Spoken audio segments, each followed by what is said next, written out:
오늘 소개해드릴 사연은 갑작스러운 교통사고로 하루아침에 장애인이 돼버린 미국 남성의 경험담입니다. 안녕하세요. 저는 미국에 살고 있는 제이슨이에요. 장애인이란 신체적으로나 정신적으로 어려움을 가지고 있어 일상생활이나 사회생활에서 곤란을 겪는 사람을 말합니다. 이처럼 장애인은 누구나 될 수 있는 가능성이 있기에 제 이후 모두가 함께 어울려 살아가야 합니다. 하지만 아직까지 많은 사람들이 장애인을 나와는 다른 존재로 생각하고 거리감을 두고 있는데요. 그는 고등학생 시절 다리를 다치게 되면서 평생 휠체어를 타야 할 처지에 처했다고 합니다. 도저히 감당할 수 없는 슬픔에 빠졌을 때 그를 도와준 사람은 놀랍게도 별로 친하지 않던 한 한국인 친구였다고 하는데요. 이제 막 대학을 졸업하고 한국으로 떠날 준비를 하고 있어요. 두 다리를 못 쓰게 되었을 때 유일하게 제 두 다리가 되어준 한국인 친구 덕분에 제가 살 곳을 찾게 되었거든요. 자존감이 떨어지고 깊은 동굴 속에 빠져든 것처럼 어두운 방황 시기를 보낼 때 끈질기게 제 손을 잡아준 한국인 친구 덕분에 전 다시 세상으로 나올 수 있었어요. 오히려 전보다 더 제 자신을 사랑하고 저를 더 소중하게 생각할 수 있게 되었답니다. 불행이 찾아온 것도 순간이지만 제 인생의 은인을 만난 것도 한순간이라 생각해요. 짧은 인생이지만 변화가 난무했던 순간은 지금도 생생하게 기억합니다. 미국은 16세가 되면 운전면허증을 취득할 수 있어요. 미국에 사는 청소년이라면 상당히 중요한 순간으로 누구나 기다리는 시기이기도 해요. 면허를 취득하면 더 이상 부모님이 데려다 주시지 않아도 되거든요. 자유롭게 차량 운전이 가능해요. 친구들과 함께 여행 가는 것도 가능하죠. 물론 운전면허증을 취득하려면 까다로운 운전면허 시험을 보아야 해요. 시험은 주행시험과 이론시험으로 구분되죠. 충분한 연습을 하지 못했던 전 이론시험은 붙었지만 주행시험에서 한 번 탈락했어요. 그때 중국인 친구가 저를 놀리며 그것도 못하는 바보라고 놀렸습니다. 평소 친분이 있던 것도 아니고 한두 번 발표를 했을 뿐이었어요. 알고 있는 사이지만 저에게 장난을 칠 정도는 아니라 처음엔 다소 놀랐죠. 혹시 친해지고 싶은 마음을 표현한 건 아닐까? 애써 긍정적으로 생각해 보려 했어요. 하지만 아니었습니다. 그 중국인 친구는 정말 장난으로 절 놀리는 재미를 느꼈던 거예요. 오기가 생겨 열심히 연습했고 그 덕분인지 몰라도 그 다음 주행시험에 붙게 되었어요. 즐거웠던 전 친구들과 함께 면허를 딴 행복을 누렸습니다. 매일 학교와 집을 오가며 운전은 금방 익숙해졌고 부모님의 허락을 받은 전 친구들과 여행을 떠나게 되었어요. 제 차로 제가 운전하고요. 즐거웠던 여행도 막바지에 이르고 교통체증으로 약속한 시간보다 늦게 집에 도착할까 걱정이 된 전 서둘러 차를 끌고 집으로 돌아갔습니다. 하지만 첫 여행은 저에게 비극을 선사했어요. 제가 운전하는 차량 앞에 길을 가로막는 물체가 보였거든요. 전 긴급한 상황이라는 걸 직감하고 비명을 지르며 핸들을 틀었어요. 하지만 이미 늦었죠. 차량은 급격하게 돌아서며 가드레인에 부딪혀 교통사고를 당하고 말았습니다. 정신을 잃고 눈을 떴을 땐 병원이었어요. 몽롱한 정신 속에서도 발가락에 감각이 없다는 걸 알 수 있었습니다. 교통사고로 제 두 다리가 부러져 평생 장애를 앓고 살아야 했던 거죠. 이 사고로 저의 꿈과 희망은 한순간에 부어졌습니다. 다행히 친구들에게 피해를 주지 않기 위해 제 쪽으로 핸들을 꺾어서 차량에 탑승한 사람 중 다친 사람은 저뿐이었습니다. 그 사실은 작게나마 제게 위로가 되었습니다. 하지만 두 다리를 못 쓰게 된 전 모든 것을 잃은 슬픔과 상실감, 괴로움과 절망의 감정에서 자유로울 수 없었어요. 그날부터 전 복잡한 수술과 재활 프로그램을 거쳐야 했습니다. 병원에서의 생활은 저에게 괴로움과 고통을 안겨주었죠. 하지만 저는 끝까지 포기하지 않았습니다. 끈질기게 저의 몸과 마음을 치유하기 위해 노력했고 많은 수술과 끊임없는 재활 과정을 거치며 다시 걷는 꿈을 키웠습니다. 하지만 저의 고통은 거기서 끝이 아니었어요. 병원 생활을 벗어나 일상으로 돌아온 이후 장애와 싸워야 했습니다.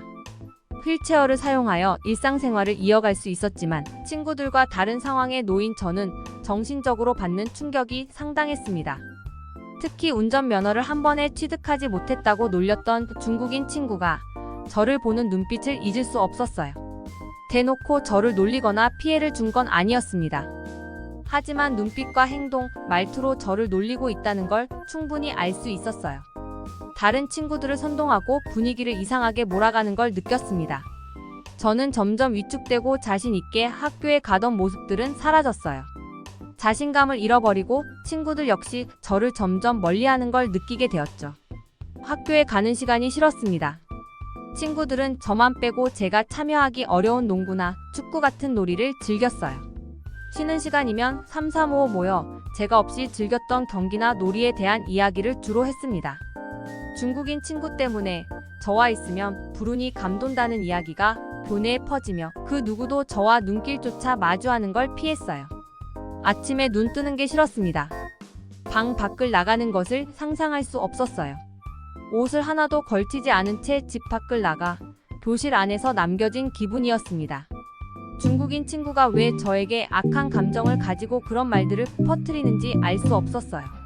따질 수 있는 용기도 없이 정말 제가 불운한 아이일까 생각하며 방구석에서 멍하게 시간을 보낼 수밖에 없었습니다. 그렇게 일주일의 시간이 지났을 무렵 친구가 찾아왔다는 엄마의 말을 들었어요. 어떤 친구냐는 저의 질문에 처음 보는 동양인 친구라는 답변을 들을 수 있었습니다. 저는 소스라치게 놀라며 중국인 친구를 떠올렸어요. 어떤 악한 감정이 있길래 집까지 찾아왔을까? 걱정하며 만나고 싶지 않다고 떨리는 목소리로 제 마음을 전달했습니다. 엄마는 다소 놀란 표정을 짓더니 알았다고 나가셨어요. 그리고 잠시 뒤 쪽지를 건네주셨죠. 그 쪽지에는 제이슨 학교 가자. 마이너스 데이빗이라고 적혀 있었어요. 저는 제 눈을 의심했습니다. 데이빗? 체구가 작은 한국인 남자애? 라고 말이에요. 평소 한국인 데이빗은 저와 그렇게 친한 사이는 아니었습니다. 워낙 학교에서 성적이 좋고 자기 의견이 분명한 친구라 제가 어울리기에는 수준이 높은 친구라는 생각이 들었거든요. 몇 번 수업을 같이 듣고 조별 발표로 어울린 적이 있지만 친분이 있을 정도로 친하게 지낸 건 아니었죠. 그래서 당황했어요. 학교 가자는 말은 친한 친구에게나 하는 말이었으니까요. 그리고 같은 동양인인 중국인 친구에게 이미 전 마음의 상처를 입었기에 어떤 음모가 숨어 있을 거라 생각했어요. 절대 좋은 이유로 저에게 학교 가자는 말을 한다고 생각할 수 없었거든요. 하지만 다음날 그리고 또 다음날 한국인 데이빗은 끊임없이 아침 등교 시간에 맞춰 저희 집을 방문했습니다. 이유는 동일했어요. 같이 학교에 가자는 것이었거든요. 그러다 말 거라 생각했던 전 궁금함을 참고 애써 외면했어요.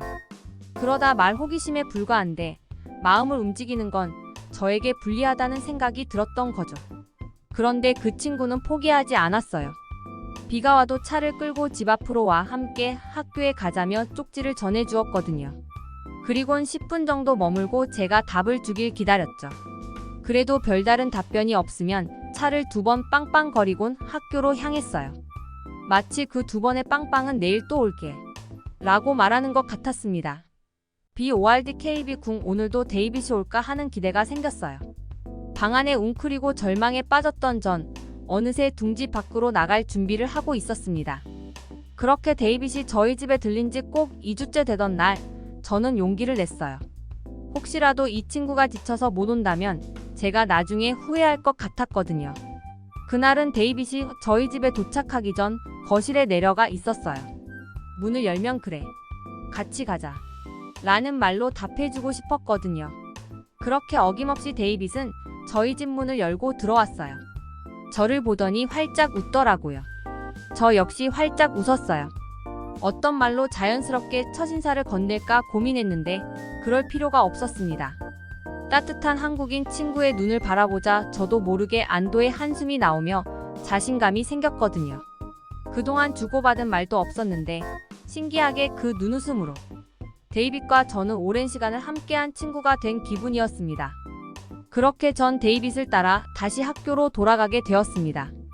두 다리를 잃고 학교 갈 땐 70 부모님께 의지할 수밖에 없었어요.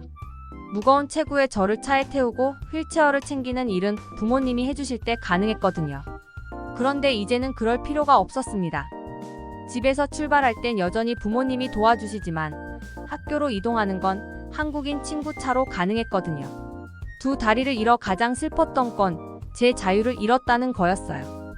부모님께 의지해 학교를 오간다는 건 미국인 청소년 사이에서 자존감이 하락하는 가장 큰 이유기도 했으니까요.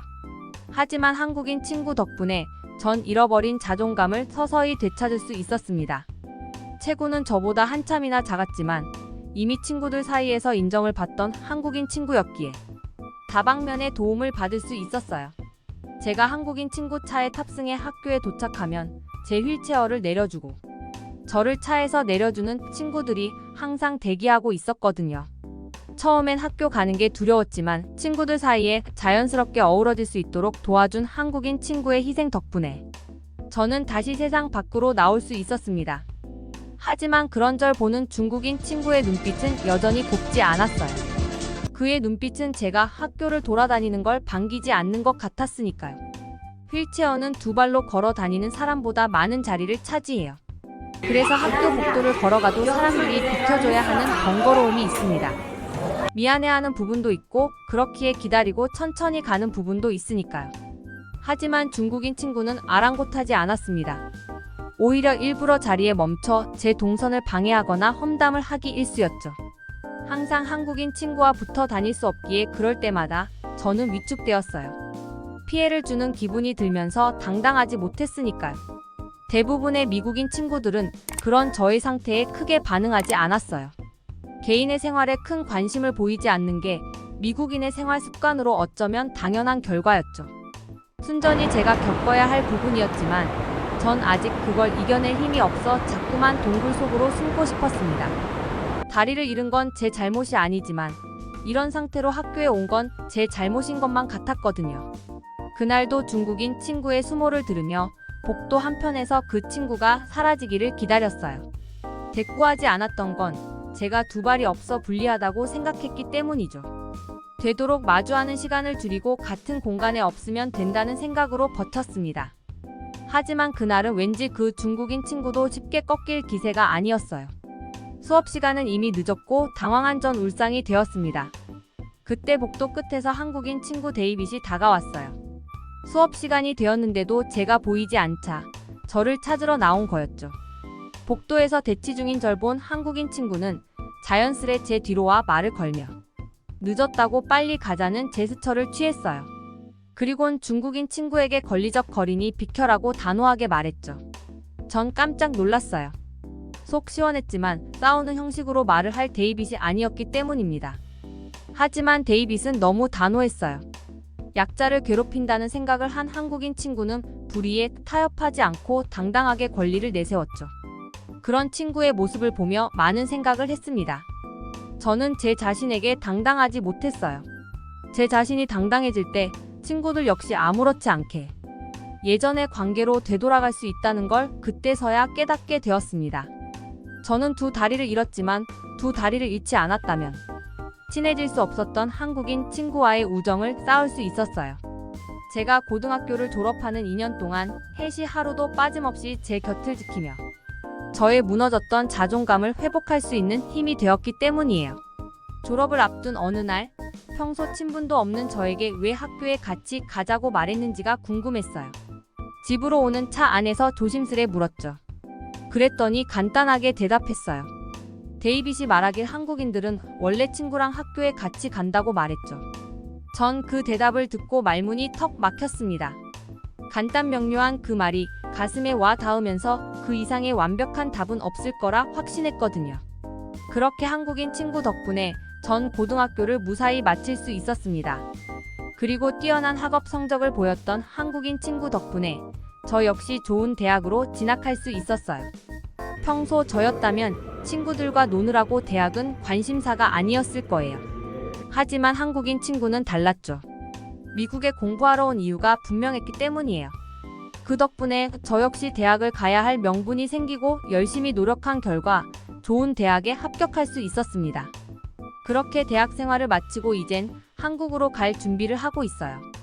대학을 졸업하면 한국으로 돌아간다는 한국인 친구 말을 듣고 저 역시도 한국 기업에 이력서를 내고 취업에 성공했기 때문입니다. 두 다리를 잃고 상대적으로 위축되었던 저를 따뜻하게 품어준 한국인 특유의 심성이 저에겐 꼭 필요한 부분이라 생각해요. 그래서 개인 성향이 강한 미국보다 미음미음 남은 여생을 살기 적합하다 생각했어요. 동정하는 게 아닌 상대방을 배려하고 약자에게 약하고 강자에게 강한 한국인에게 매료되었기에 저 역시 그런 성품을 담고 싶다는 생각에 한국에서의 삶을 기대하고 있습니다. 물론 어디를 가도 모든 사람들이 그렇지 않다는 건 알고 있어요. 하지만 저를 어둠에서 꺼내준 한국인 친구와 함께라면 저는 더 이상 두렵지 않습니다. 아직 더 성장해야 하기에 한국인 친구와 함께 한국 생활을 하며 더 많은 걸 보고 듣고 배우려 해요. 한국에 오게 된 만큼 한국에서 좋은 추억을 많이 쌓아갔으면 좋겠네요. 다리를 다치고 휠체어 생활을 할 수밖에 없었던 이 미국 남성은 우리는 이 이야기를 통해 한국인의 따뜻함과 배려심을 느낄 수 있는데요. 듣기 주셔서 감사합니다. 오늘의 영상은 이게 전부입니다. 모두가 건강하길 바랍니다.